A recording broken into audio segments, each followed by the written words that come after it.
Bentornati o benvenuti. Se avete visto il mio video precedente riguardante un modello delle chitarre Moyentale, ricorderete sicuramente che non era proprio quella la chitarra che volevo, anche se era una chitarra favolosa e fantastica. Io avrei voluto questa, però al momento non era finita ancora e per cui non ha potuto darmela. Adesso l'ha finita, l'ha anche portata a Milano all'SHG, e la fiera appunto che c'è stata un paio di settimane fa, e dove ha avuto fra l'altro un buon successo e ne sono contento, e me l'ha data per recensirla a voi e per suonarla io anche, ovviamente. È una chitarra che vabbè è difficile trovare le parole, perché sicuramente il video rende, però dal vivo è una cosa pazzesca, ragazzi, è favolosa. Perché si chiama Majestic Tamo.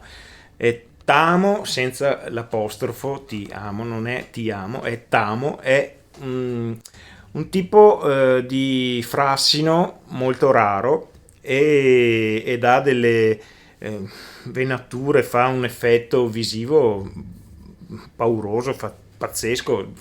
Questa chitarra qua è impossibile non notarla e non amarla, veramente. Io ne sono innamorato fin da subito, da quando l'ho vista. E appunto Tamo Ash, o frassino giapponese, molto raro comunque, e un corpo in mogano Koa in un unico pezzo, non ci sono pezzi incollati, manico in acero tostato, ovviamente, flame, cioè fiammato. E mi guardo un po' di specifiche anch'io, perché ne ha troppe. Tastiere in palissandro indiano di qualità top, e segnatasti laterali luminosi, si illuminano al buio. I segnatasti sulla tastiera invece sono anche questi customizzati, sono degli speedometri speedometers, cioè praticamente quadranti della velocità in miniatura, molto belli, molto molto belli. E il capotasto in grafite, le meccaniche sono autobloccanti Goto, anche il ponte è Goto, due pickup TV Jones, uno al ponte, uno al manico, mentre in centro c'è un pickup single coil customizzato per andare suonare bene assieme, accoppiato ai due pickup. Chiaramente un selettore a 5 posizioni per ricreare un po' il suono tipo strato, diciamo, solo che coi P90 invece che coi single coil. Il ponte è, come ho detto, Goto, molto bello. Cioè, questa chitarra è favolosa. Io direi adesso andiamo a sentirla, ovviamente, poi vediamo un po' di tirare delle conclusioni. Bene, facciamola suonare. Partiamo con dei suoni puliti, poi un po' più distorti, un po' diciamo crunch, e passiamo poi a una distorsione più pesante. Ho fatto degli esempi improvvisati, non perdo mai le ore a studiare delle cose da fare, perché il tempo è poco, purtroppo. Ho un altro lavoro e non ho tempo di perfezionare, non sono purtroppo un perfezionista, però spero di avervi in ogni caso reso l'idea di come suona questa chitarra. I due P90 TV Jones mi sono piaciuti, sono molto definiti e cristallini, e anche il single coil al ponte, che è sempre un TV Jones, mi è piaciuto in abbinata ai due pickup P90. C'è un leggero calo di volume, ma io non ho toccato la chitarra, magari sistemando un po' i pick up, la cosa si risolve sicuramente. Non è una cosa comunque drammatica, diciamo si tratta proprio di poco. Ecco, per cui vi faccio sentire adesso come suona e poi magari tiriamo delle conclusioni e ci salutiamo. È anche un piccolo appunto da fare per i fan delle Gibson. Andiamo a sentire.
Bene, io prima di tutto voglio ringraziare Enrico Moientale che mi ha permesso di suonare questa chitarra e quella precedente che ho fatto vedere e sentire nel video precedente. Sono chitarre che danno emozioni, chitarre che suonandole provi qualcosa di diverso, insomma.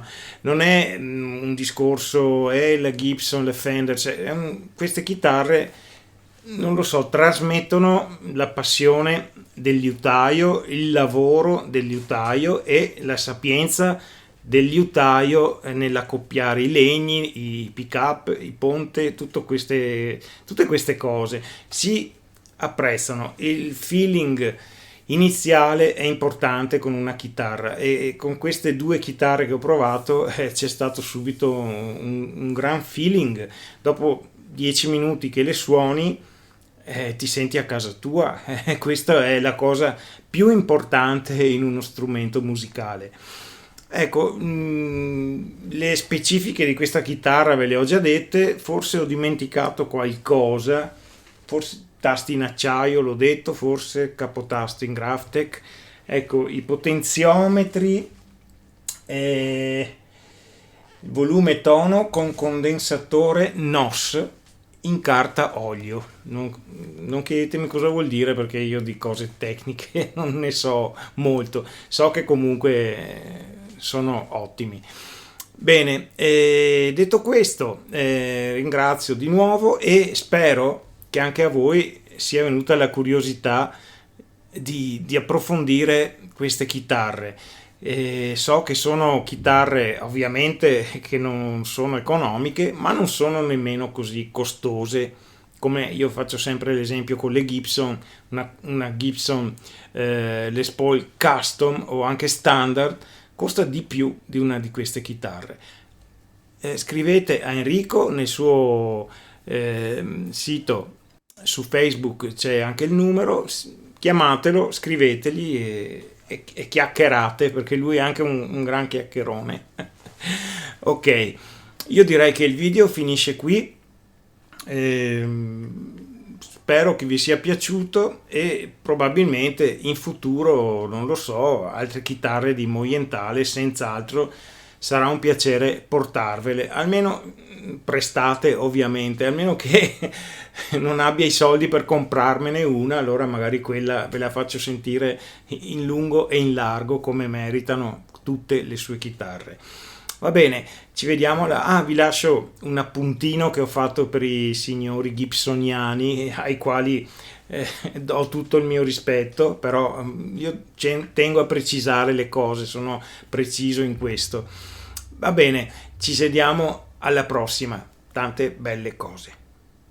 Volevo solo puntualizzare una cosa con i fan delle Gibson, perché anche nel video precedente ho detto che una chitarra moientale vale più di una Gibson, sia a livello di materiali che a livello sonoro.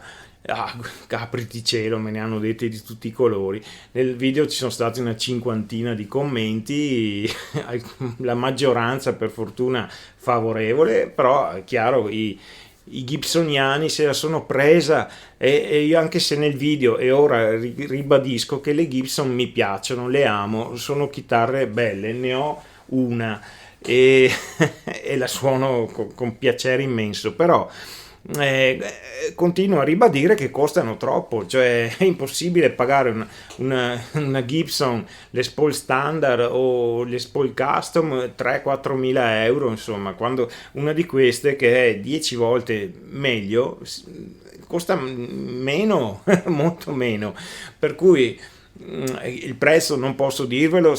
Contattate Enrico che dite che vi mando io, non so se vi farà uno sconto, ma chissà.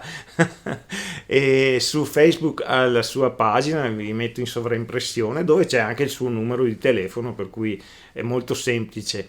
Sta mettendo in cantiere anche il suo sito web, per cui poi sarà ancora più facile. Altra cosa che mi dicevano nei commenti era l'assistenza. Ecco, diciamo che Enrico assiste il cliente o il possibile cliente, anche solo il curioso, prima chiaramente si informa su quello che una persona vuole, poi in base alla sua esperienza lo consiglia in merito. Chiaro, quello che vuole il cliente è importante e va fatto, però se c'è da migliorare o da consigliare, lui c'è, e anche durante la lavorazione, diciamo, passo passo si consulta sempre col cliente. Poi ovviamente una volta che il cliente riceve la chitarra non è che lo lascia lì, ma lo segue sempre, per cui questa cosa che mi dicevano, sì, le chitarre di liuteria poi alla fine non riesci a rivenderle, non riesci, ma è chiaro, cioè tu ti fai un mazzo per farti una chitarra di liuteria come la vuoi tu, non un altro, e poi la vuoi vendere, cioè devi trovarne uno che la vuole identica come la vuoi tu. Una chitarra così, una volta che la compri te la tieni, anche perché è così bella che se anche smettessi di suonare la appendi a un muro e fa un figurone ugualmente. Per cui, ripeto, io amo le Gibson, amo le Fender, le amo assolutamente. Non amo il fatto che metà del loro prezzo è scritto sulla paletta con il loro nome, insomma, per cui io supporto le aziende italiane locali, gli utai che non hanno nulla da imparare da nessuno, semmai hanno da insegnare.